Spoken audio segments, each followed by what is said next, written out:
When I came to China, there were, at that time, 150 foreign experts. It was just really the beginning of the opening up.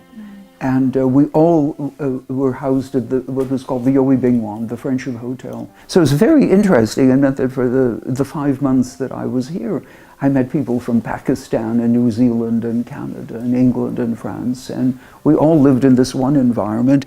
And it was also a place where one met not exactly the expatriates.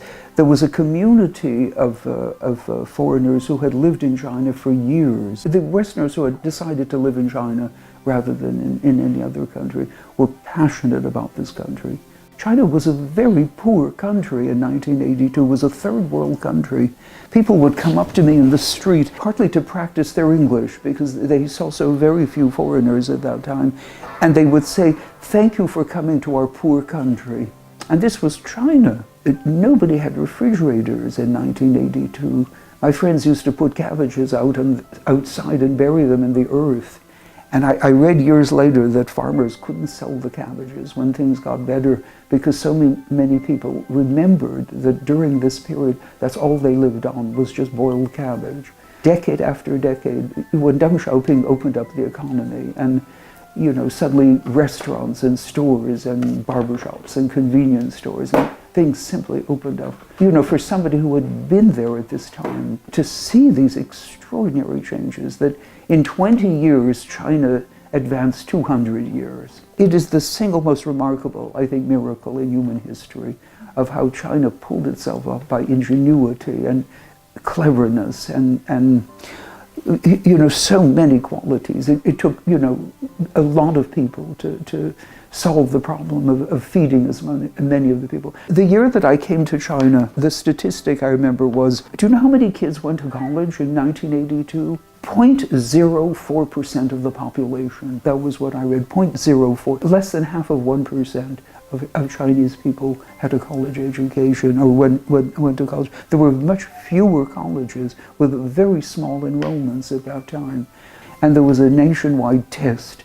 I don't know how many tens of thousands of kids took the test, and those who got in, those were among the students that I taught, were extraordinary, that they had to literally teach themselves. Their English was first rate, their reading abilities. The students I taught in 1982 were that famous class of 1977. Almost every one of them, I can tell you their names right now, became somebody of importance. They worked so hard.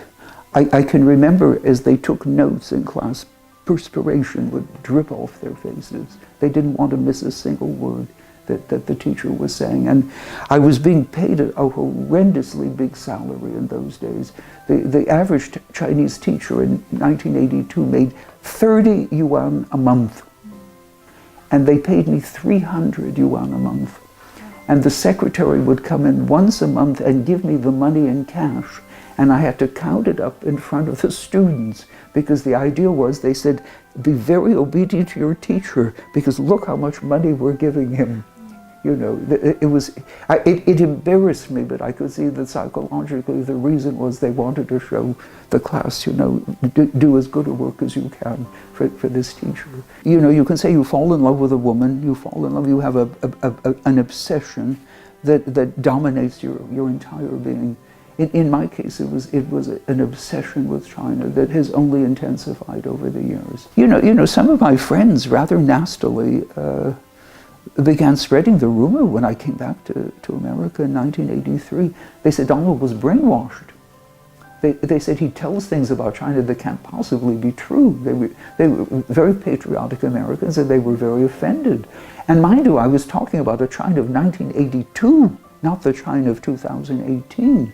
Which by now the rest of the world can see on their computers and television and the rest of it, The city itself, when China began to modernize, it began, if you forgive me, doing very vulgar. But little by little, China developed urban designers of the first rank who said, we're not going to destroy our cities. We're not going to turn them into imitations of Western cities. We're going to do something that draws upon Chinese tradition, but also puts them in a modern, creature comforts, pedestrian malls, shopping malls, will have all the things that a major city needs. I remember once going to Shanghai, and outside the National Museum, I suddenly heard Strauss waltzes, yeah, dum dum dum bum bum bum bum bum. What is that? What is that? And as I got closer, there was a group of old ladies dancing to German waltzes of 100 years ago. And I thought, oh, you know, Mill in his book on liberty, he was worrying about England's collapse, and he says the thing that worries him most about England is that people are afraid to think differently. You know, there's nothing you cannot say about this country that's not contradicted in other ways, but it's not so much contradictions as a country so full of differences. To build on these differences